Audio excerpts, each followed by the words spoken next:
Alright guys, today in this video we're going to be installing these new headlights that I got. So these have a projector for the low beam and a reflector for the high beam.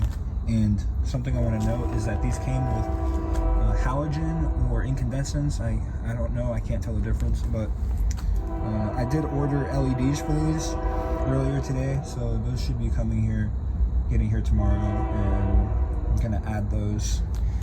It's a combo pack, so these came with the top ones as well.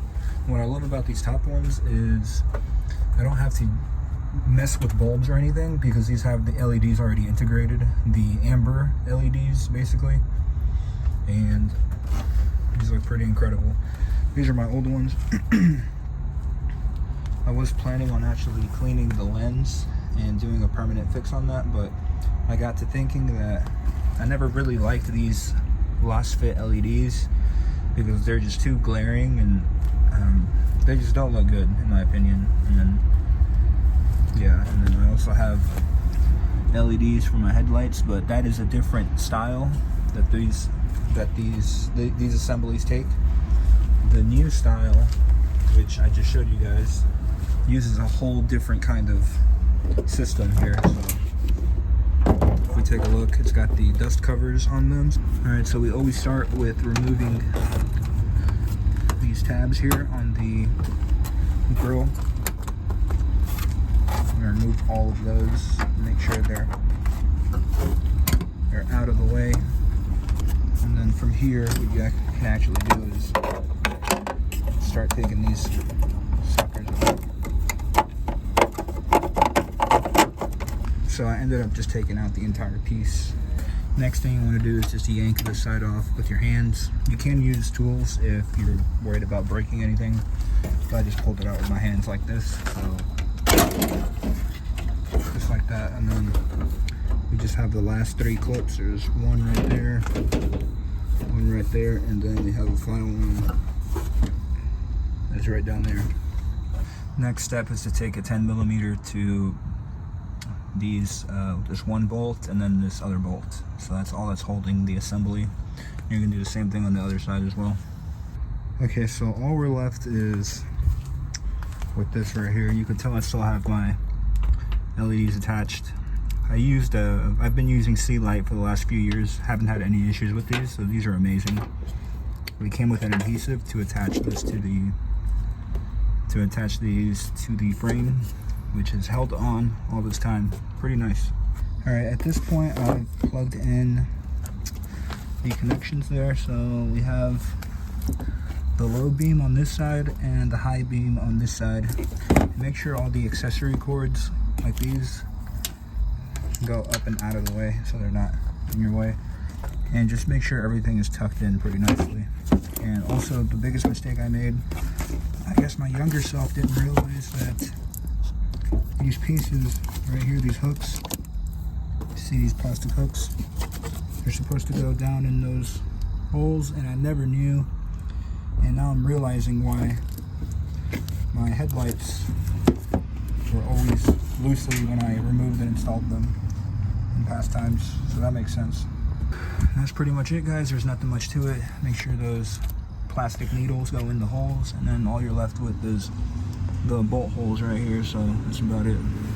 At this point, we can start putting that grill panel piece back, and we just want to make sure the accessory wires are up and out of the way, and then also all these pieces here that are for that top turn signal housing. So just make sure these are all out of the way. We got this one right here up and out of the way, and then we can go ahead and start installing the grill panel.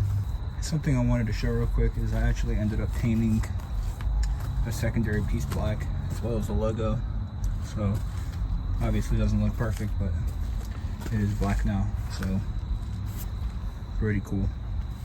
Just make sure all these clips go back in properly as well before you start going crazy.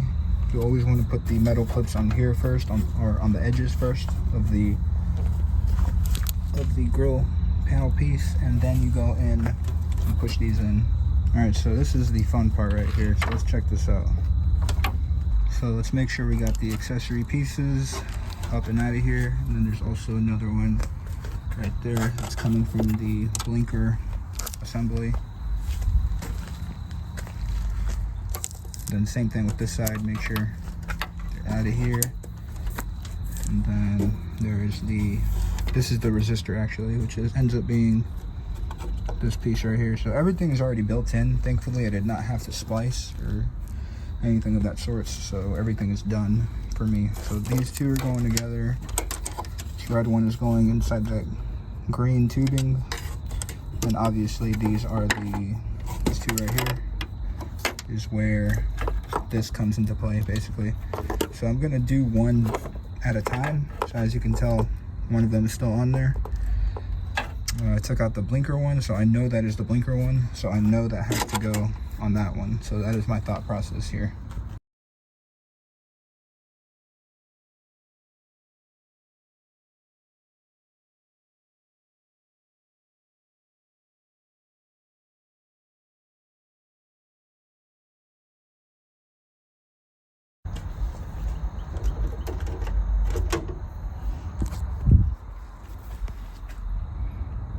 All right, so I made all my connections. I'm not too worried about the organization right now. I just want to know if this actually works or if I have to orient things in a different way.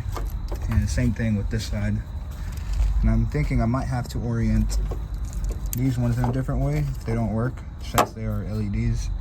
So yeah, we'll see how this goes. I'm about to start this up.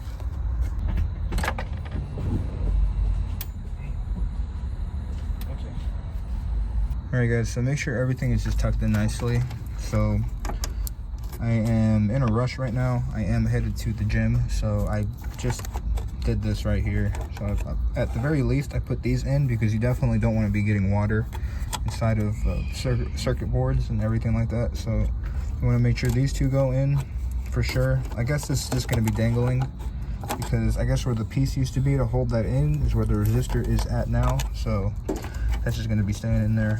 Make sure the plastic tubing, what I actually did was the other wires, I tucked them in under the tubing, basically like that, and just put this down there so they're clamped and pretty well secured, at least for now.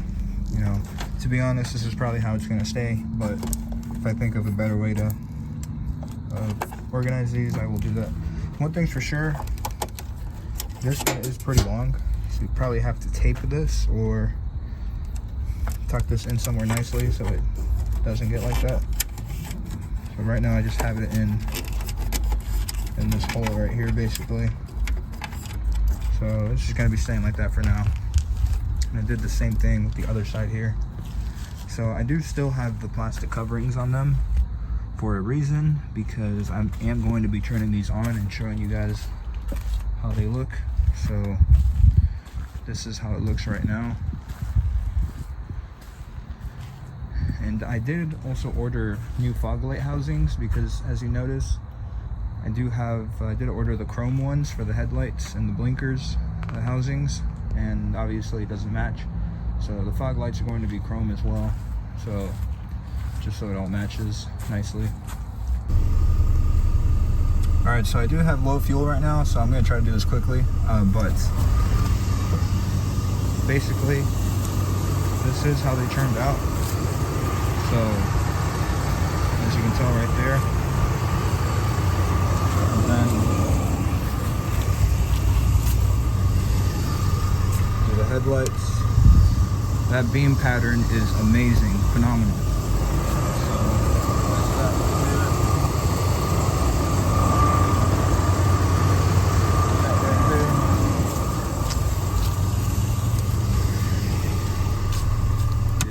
High beam.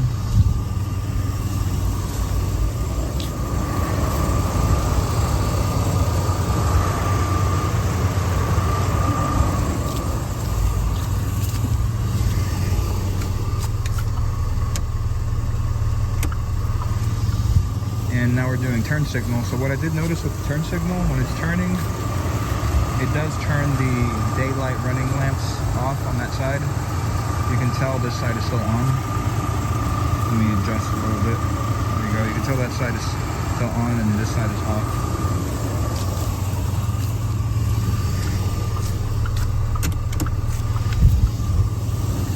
Let's do the other side. Pretty much the same thing, like I said.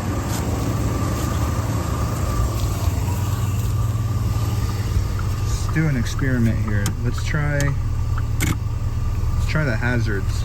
So we'll do the hazards over here.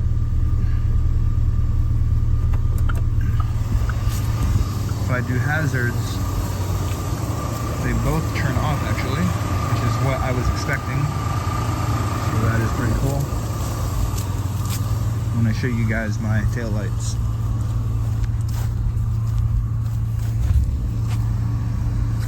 These are my taillights. That's pretty much it, guys. Do not forget to adjust the beams. I have not adjusted the beams, so I'm kind of taking a risk here, but I'm definitely going to want to do that.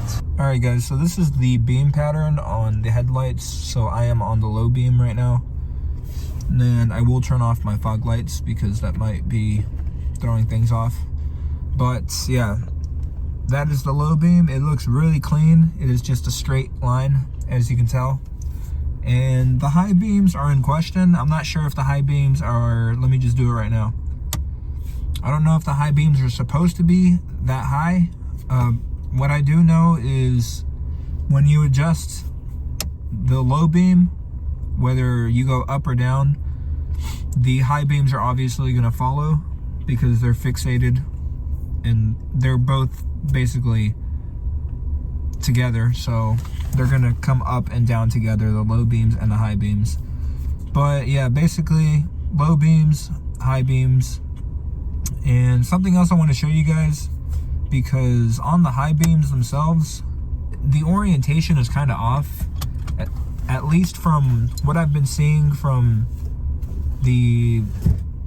because I've been trying to order LEDs for the high beams and they all orient the same exact way, so I haven't been able to find one that orients the way I need it to, and I'm going to show you that right now actually. Okay, so obviously here are my headlamps, and this is what I'm talking about right here. So as you can tell, this is not at a 3 o'clock and 9 o'clock position, unfortunately. I did try to force it so it can be in that position, but I just didn't have any luck. With the low beams, not an issue there. I was able to get it 3 and 9 o'clock on there, which I don't know if it really matters since it's a projector beam, but I don't know enough to comment on that, to be honest. But the low beams are fine, it's just the high beams. And what I was thinking actually is I'm not going to worry about it too much, because so the high beams, I don't even use them, to be honest. So probably like 5% of the time or 1% of the time when I'm driving, I will use the high beams. Also another thing is that I have used the high beams while driving, and I don't necessarily notice any like irregular shapes or the light shotgunning all over the place. I mean, it does look pretty uniform, and as you can tell from the previous examples that I showed you guys. So I'm gonna do it one more time here. So let's see. So you see how, at least to me, it looks pretty uniform, to be honest. So I mean, if I'm not having any issues with it, then I think I'm just gonna keep it like that. So yeah, not that big a deal. And like I said, I mean, the high beams, personally, I don't have to use them that often, so, or at all even. So yeah, not too worried on that. But yeah, I am very, very happy with these headlamps though. Besides that slight quirk, I am super happy, and this is the best purchase I've made in a long time. I'm going to give you guys various shots here, and let's actually turn on the fog lamps, because as I'm recording this, I did get new fog lamp assemblies. So, and those are chrome to match the low beam, high beam, and the turn signal housings. So yeah, pretty amazed with how this turned out, to be honest. So that's pretty much it for the video, guys. I appreciate you for watching. feel free to subscribe to the channel and turn on notifications to stay up to date with my videos, and when I upload you'll get notified as well. And also there is a SoundCloud link in the description below, my SoundCloud, and if you want to check that out, feel free. And yeah, that'll pretty much do it for this video, guys. Appreciate you for watching. Now we'll see you guys in the next video. Adios.